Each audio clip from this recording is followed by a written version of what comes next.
Hello everyone. If you could gather around toward the center a little bit, that would be great. I won't be able to see you, but I'm hoping you can see me.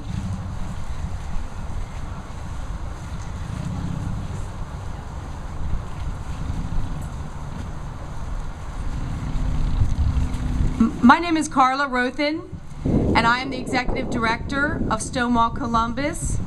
For those of you that are here that have never heard of Stonewall Columbus, it is our LGBT community center here in Central Ohio. And so I want to thank all of you for coming tonight. And before we get started with the program, I just want to acknowledge the fact that we had a big win today for our community and advocacy.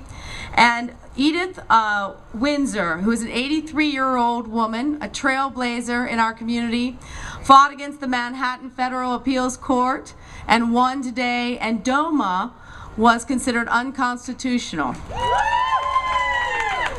And she stated that this is the beginning of the end. And we knew what that meant. That meant of DOMA, of course. So we're very pleased that that happened today, and I couldn't go further without acknowledging it.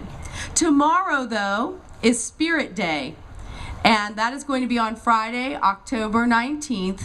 So all across Central Ohio and America, of course, you will see people wearing purple in the workplace. You'll see media officials, people in corporations, people at banks wearing purple. And I actually was watching the nightly news all week, and they all got little Peter Jennings little ties, purple, and I was like so excited. So we are very pleased to know that this happened in 2010. There was a lot of attention about bullying in our schools and the suicides that were happening at that time. Something happened right in October in 2010, and so we said, a young woman started this program and said, we have to commemorate those who we've lost to hands of bullies, actually, and also that we've lost to suicide because they just couldn't take it anymore. And so we came up with, of course, she did Spirit Day. So that is going to happen tomorrow. So if you haven't gotten a t-shirt or a ribbon, if you don't have anything purple to wear, you put a ribbon on. Please go over here to our booth over here and get one. Also, of course, get a candle. And we've got some lighters out there going too. So we've got some speakers tonight that are going to be wonderful for you to listen to. But we have a couple of things we just want to remind you all of, is that 63.5% of youth feel unsafe because of their sexual orientation, and 43.9% because of their gender expression in our schools. This is very important. 81.9% have been verbally harassed, called names, threatened, physically threatened, and because of their sexual orientation, and 63.9% because of their gender expression. So these problems are happening in our schools every day, and what we're here to do today is to draw attention to it and let people know that there is some help out there if you need it. We've got some leadership at Stonewall Columbus right now. Of course, our board president is here, Letha Pugh, and our vice president, Jay Perota. Willa Young is here, and also Dee Heritage, I believe, is here. If there's other board members that are here also, I can get to those later. But I just want to let you know, we have created at Stonewall an anti-bullying summit that will be happening on February 7th and 8th. It's at the Ohio State University at the Multicultural Center. We're going to educate the educator. And we're going to let administrators know that it's important to recognize the signs of bullying in our youth and bullying behavior. And we're also going to try to help them to find ways to combat the violence that's happening in our schools. So that's going to be a wonderful summit. It's a 2-day summit that we're putting on in February of 2013. I think the most important thing that we need to know is that folks don't feel supported in their schools. It's not so much that bullying is the thing that causes people to commit suicide. It's the fact that they don't have anywhere to turn. And so by being here tonight, you are saying that you are affirming the fact that you're not going to stand for this anymore, and we're going to do something about it, and your help and support is so much needed for this. So thank you. I want to also, next, I want to bring up a speaker who who we're very excited to have, has never been involved in this work that we've done. This is our second anti-bullying summit, and so we've got a long way to go. I know it's going to be a tradition for us, but I mean anti-bullying, I'm sorry, Vigil. But we have Dr. Teo Clyburn from The Ohio State University, the Director of Diversity and Inclusion for the Office of Diversity and Inclusion at Ohio State. She directs the offices of LGBTQ initiatives. She supports the Vice Provost for Diversity and Inclusion in her role as the Chief Diversity Officer at the university. So please bring a warm welcome to Dr. Teo Clyburn. Thank you.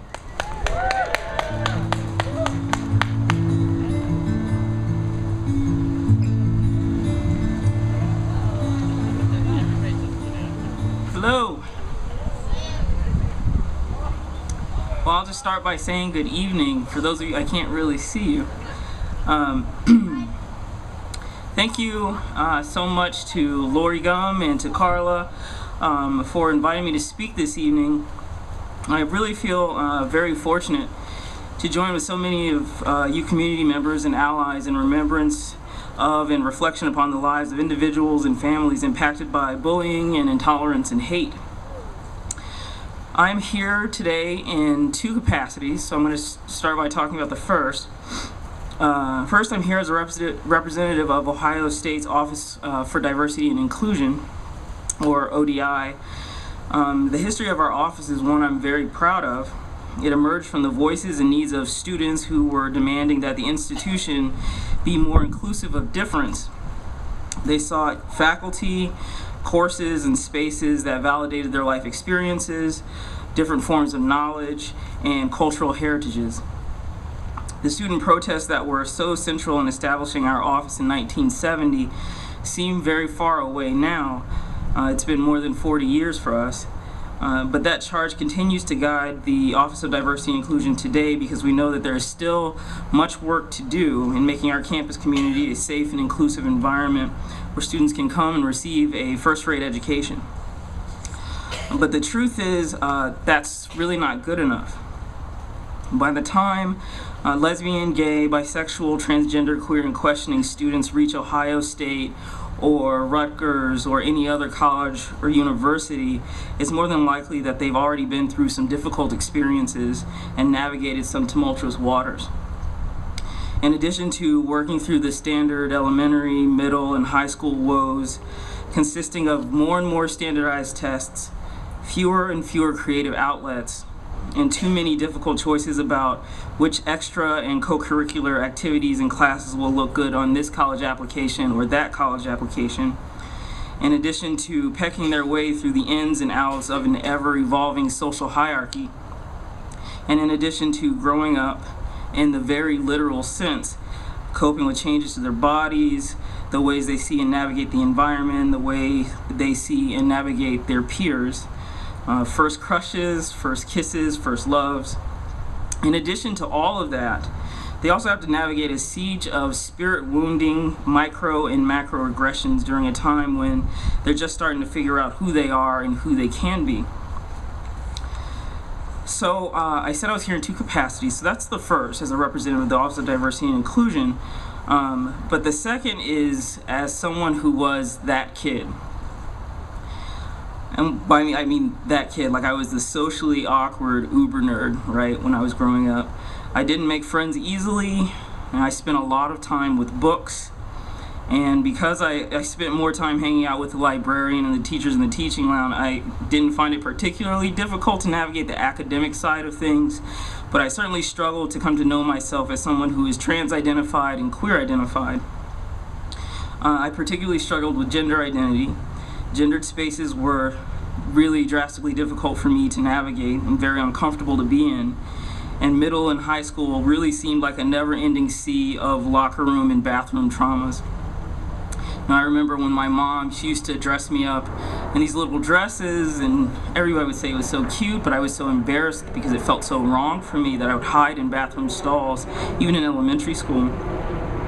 I remember in middle school and high school getting to gym class late because I would go to the locker room after all the other girls left, and it was a really painful process.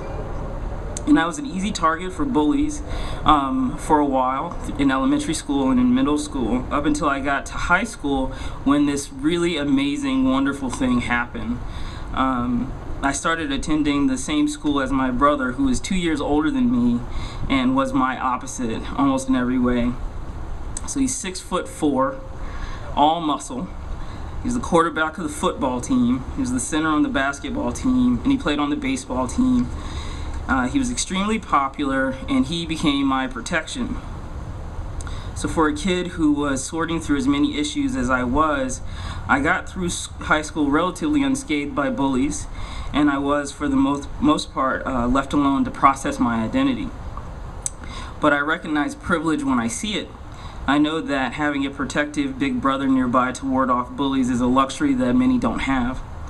But what they do have is us, members of the LGBTQ community who have crossed the tattered bridge from adolescence to adulthood and are living lives filled with love, community, and companionship. But we have to do more than just live our lives.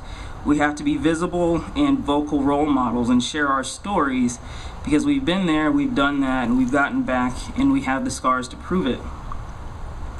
So tonight we're here in remembrance of lives lost, but I also want to close by honoring our resilience as a LGBTQ community and the resilience of our youth, many of whom are struggling right now.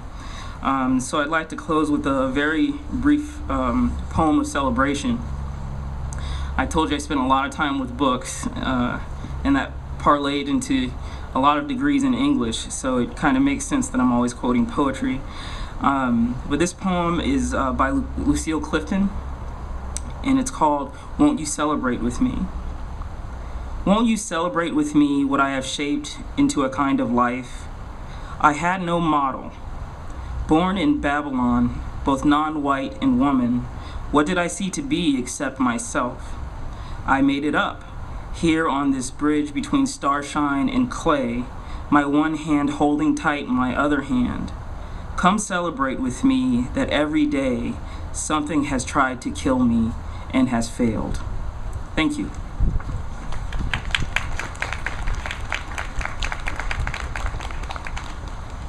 Thank you, Dr. Clyburn. You know, hearing Dr. Clyburn speak made me remember the Trevor Project's motto. You know, we want to make sure that we are not talking just about the bully. We talk about bullying behavior.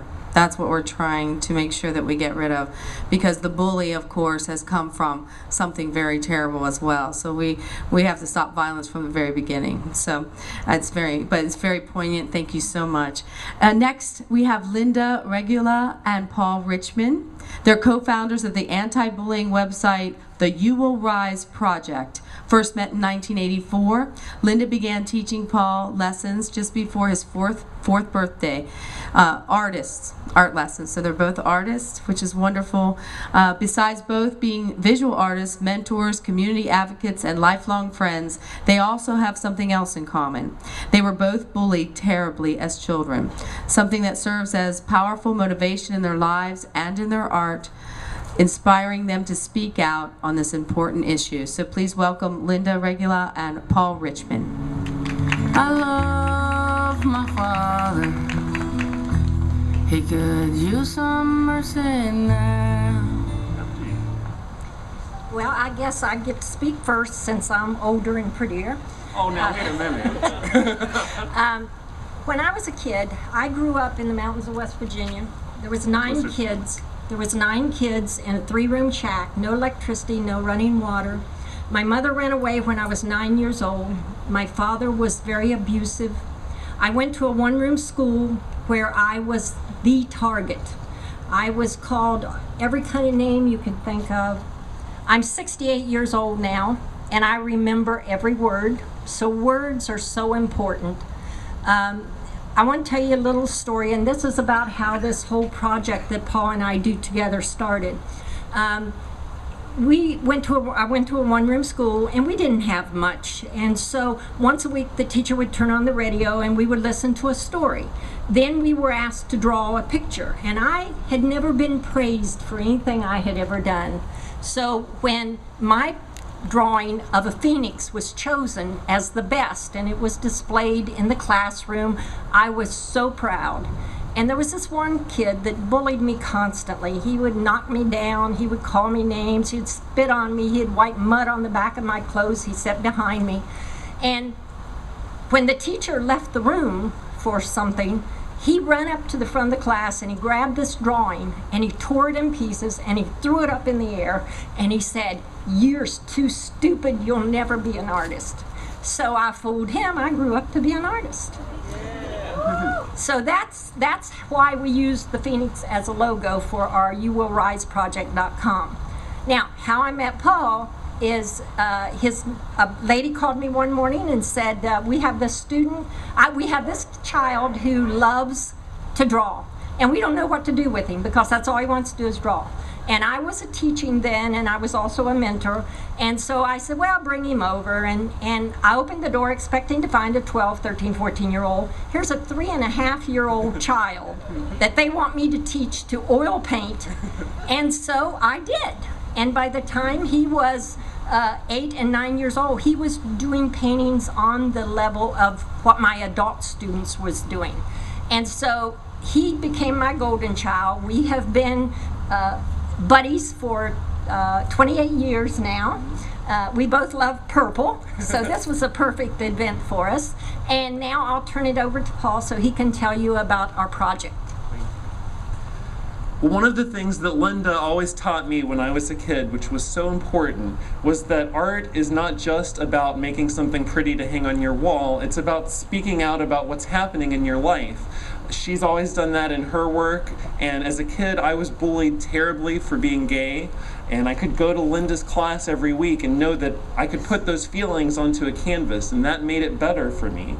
And as someone who was bullied so badly, I can understand how kids get to that place where they feel like they just can't go on. But fortunately, in my case, I knew that I had someone in my corner.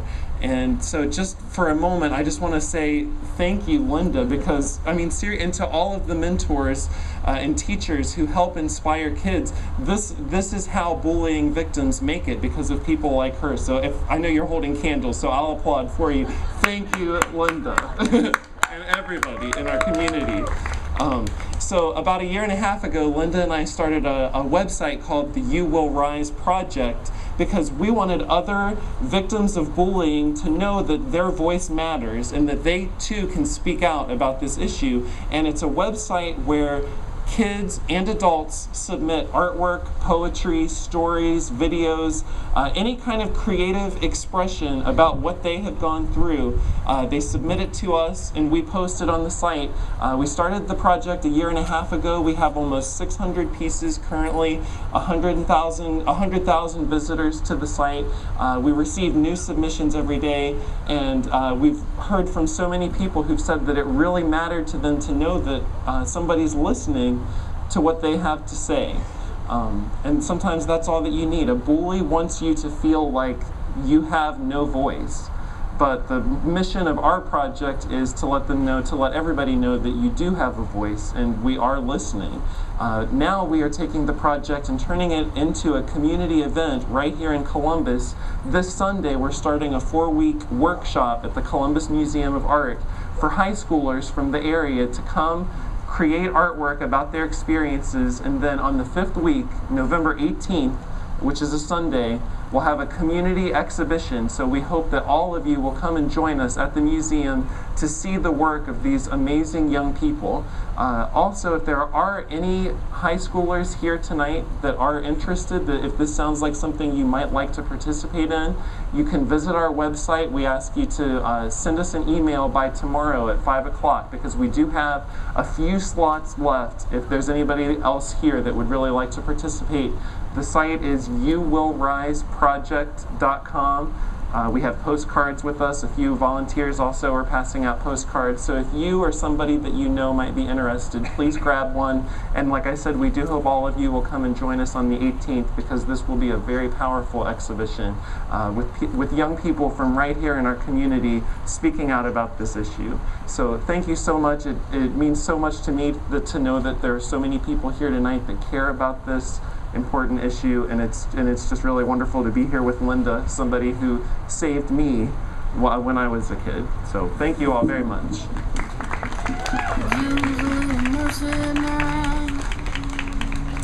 Well, I want to acknowledge my staff tonight because they save me every day, and they're the reason I get up every day and go to work and have such a great time. We've got Lori Gum, who organized this event today. She's our program coordinator. We have John Herman here tonight, and he's doing some a video for us so that we can put this on the web, so everybody that wasn't able to be here will be able to enjoy it and be a part of it. We also have Susie Simpson, who is our center coordinator. And then we have a new member of our team, Alexandra Fox Kelly, and she has done a lot of social media and helps us with that. So thank you so much for my team being here and doing such a great job. You make it easy and fun for me every single day. Next up is Bob Rice. He's a member of the board of Kaleidoscope Youth Center and a longtime resident of Columbus, Ohio. He's lived here for 41 years. And he actively is involved in our LGBTQ social justice issues in Columbus.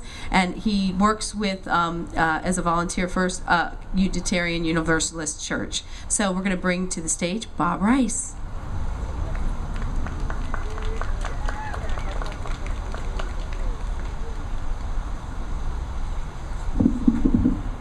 Good evening. You know, about 50 years ago, I was a very closeted young gay youth trying to make his way into adulthood. I remember what I will call the taboo silence about homosexuality. The silence, the condemnation, the bullying were stifling. Coming out as a gay youth was mostly impossible. Men and women of my generation had to leave home, leave their communities, and seek the anonymity of a new city in order to emerge as fully functional adults. As we reflect on this gathering, we are here to mourn the lives lost to suicide among our GLBTQ youth.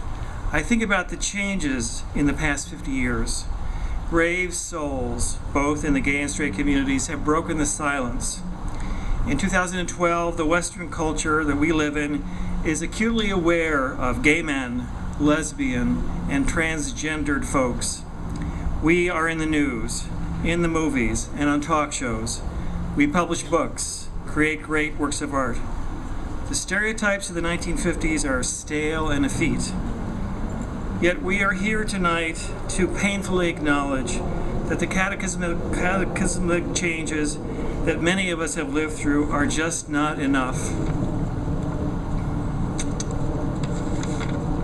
Yet in Columbus, Ohio, there is one change that helps make a difference to our GLBTQ youth, and that is Kaleidoscope Youth Center, or KYC.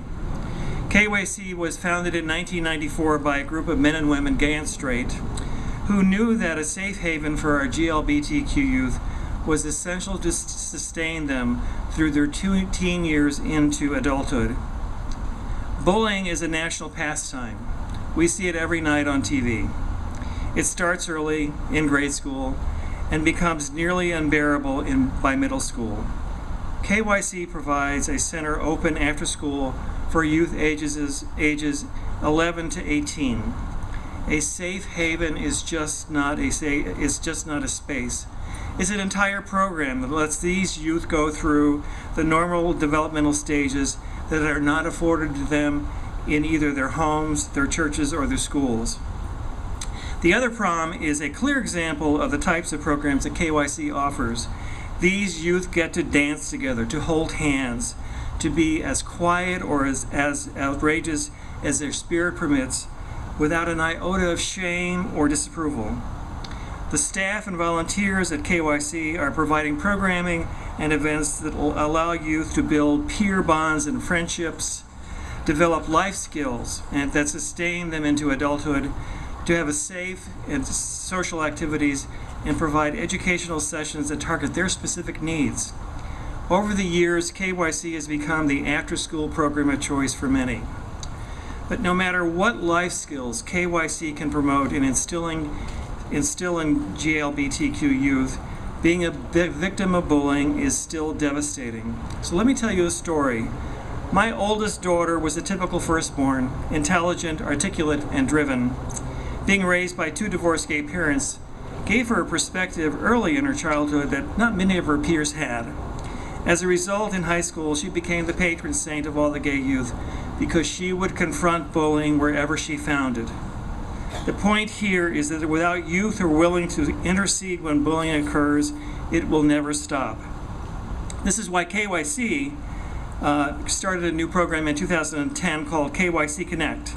KYC now actively supports 34 gay-straight alliances in middle and high schools throughout central Ohio. This past August, KYC had a two-day GSA summit at the Ohio State Union.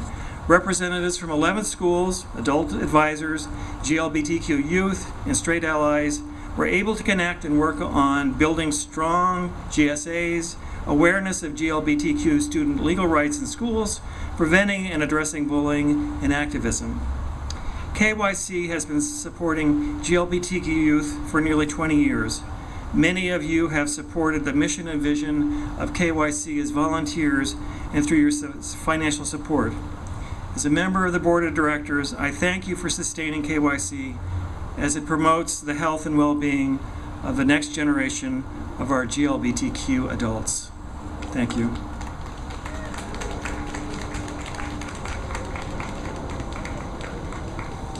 Thank you, Bob. If you have not gotten a t-shirt yet, we still have plenty available, or a ribbon to wear tomorrow, please do. All of the money, dollars raised from that, goes right back into our youth programs at Stonewall Columbus. We have a fusion group, which is our 18 to 24-year-olds, college age, and all those dollars will go right back into their activities, so we really thank you for that.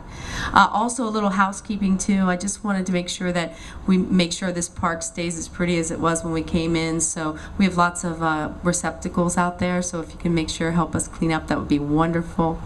And then I also wanted to thank some of the folks that donated some stuff here today. Patty Cake Bakery gave us those wonderful cupcakes, and of course Market Blooms gave us the beautiful ribbons, and we have Linco Sound here tonight, and so we just want to thank them for doing that for us. So now if everybody, thank you. I know you can't clap, which is fine at a candle vigil. It's a little odd, isn't it? It's kind of like a Saturday Night Live skit, right? But we want everyone to raise their candles, and I think we have some volunteers out there that are actually helping to relight if the wind is blowing. You're braving the Columbus weather as we speak. Candles, everybody? All right, wonderful. Candles are used to commemorate many occasions, sometimes in celebration, other times in sadness. Please let these candles symbolize hope for our youth. Let these flames illuminate the spirit in all of us as we strive for a world with less violence and more peace.